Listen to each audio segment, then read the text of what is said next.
स्वागत है आपका नवोदय टाइम्स पंजाब केसरी में। मैं हूं दीक्षा शर्मा। देश प्रदेश की तमाम बड़ी खबरों के साथ हम आपके समक्ष आ चुके हैं। शुरुआत करना चाहेंगे मौसम से, क्योंकि मई के अंतिम दिनों में झमाझम बारिश होने के बाद गर्मी से जरूर राहत मिली है। लू कमजोर हो गई है, जिस वजह से मध्य भारत में राहत मिली है।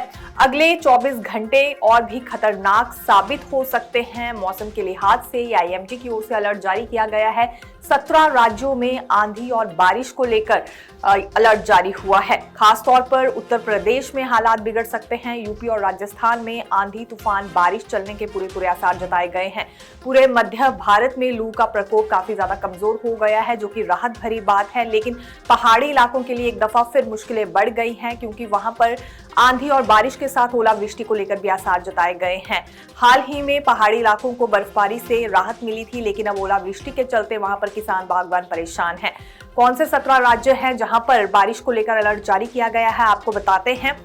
और साथ ही ये जानकारी भी है कि 1 जून सामान्य तारीख बताई गई है जब केरल में मॉनसून दस्तक दे देगा। आज 1 जून है, यानी कि आज से झमाझम बारिश का सिलसिला लगातार भी शुरू हो सकता है, जिस वजह से पूरे मध्य भारत में तापमान में भारी गिरावट आने वाली है।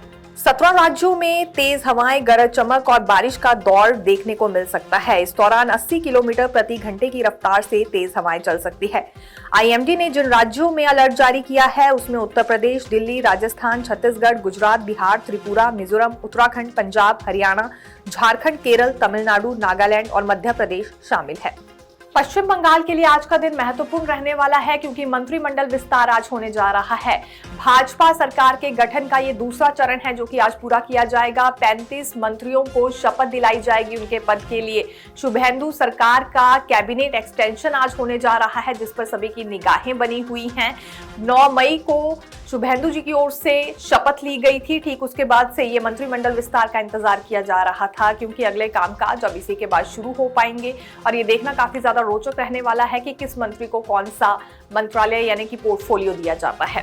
भाजपा ने 294 सदस्यीय विधानसभा स्पष्ट में बहुमत हासिल कर तृणमूल कांग्रेस के 15 वर्षों के शासन का अंत किया है। मुख्यमंत्री शुभेंदु अधिकारी ने सोशल मीडिया प्लेटफॉर्म एक्स पर जानकारी देते हुए बताया कि राज्य मंत्री परिषद का विस्तार किया जाएगा और 35 नए मंत्री शपथ लेंगे। शपथ ग्रहण समारोह ठीक सोमवार को यानी कि आज 11 बजे आयोजित किया जाएगा, जहां राज्यपाल RN रवि मंत्रियों को पद एवं गोपनीयता की शपथ दिलाएंगे। चीन के बढ़ते प्रभाव के बीच भारत और म्यांमार की दोस्ती और ज्यादा मजबूत होने जा रही है। म्यांमार के राष्ट्रपति यू मिन ऑंग भारत पहुंच चुके हैं और आज द्विपक्षीय बैठक होने वाली है प्रधानमंत्री नरेंद्र मोदी के साथ म्यांमार के राष्ट्रपति की।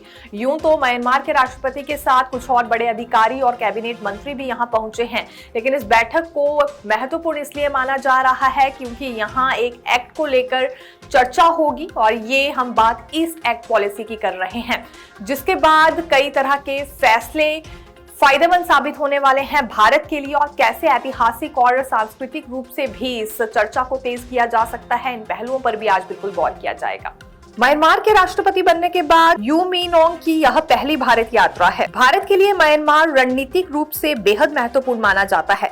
म्यांमार भारत की नेबरहुड फर्स्ट, एक्ट ईस्ट और महासागर नीतियों के केंद्र में स्थित है। ऐसे में राष्ट्रपति की यह यात्रा दोनों देशों के बीच राजनीतिक, आर्थिक, सांस्कृतिक और रणनीतिक सहयोग को नई गति देने वाली मानी जा रही है। विदेश मंत्रालय के अनुसार इस दौरे से भारत और म्यांमार के बहुआयामी संबंधों को और गहराई मिलेगी तथा दोनों देशों के बीच साझेदारी के नए अवसर खुलेंगे।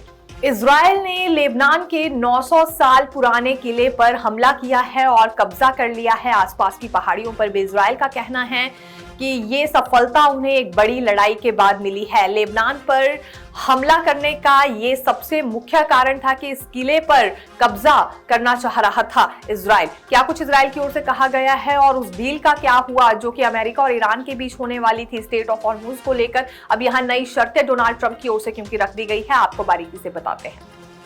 इजरायली सेना ने दक्षिणी लेबनान के 900 साल पुराने ब्यूफोर्ट किले और आसपास की पहाड़ियों पर कब्जा कर लिया है। सेना ने किले पर अपना झंडा भी फहरा दिया।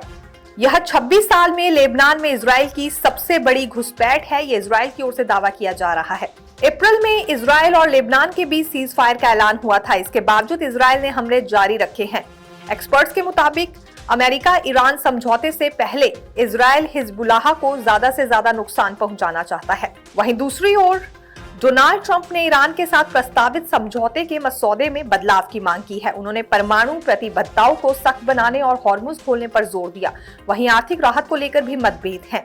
नए संशोधनों के बाद समझौते का भविष्य और समय सीमा अनिश्चित हो गई है। अमेरिकी राष्ट्रपति डोनाल्ड ट्रंप ने ईरान के साथ प्रस्तावित समझौते के मसौदे को वापस भेजकर उसमें कई महत्वपूर्ण शर्तों को मानने के लिए कहा है। दोनों देशों के बीच चल रही बातचीत लंबी खिंच सकती है और समझौते को लेकर नई अनिश्चितता पैदा हो गई है। पल पल की अपडेट जानने के लिए देखते रहिए नवोदय टाइम्स पंजाब केसरी। मैं दीक्षा शर्मा, धन्यवाद।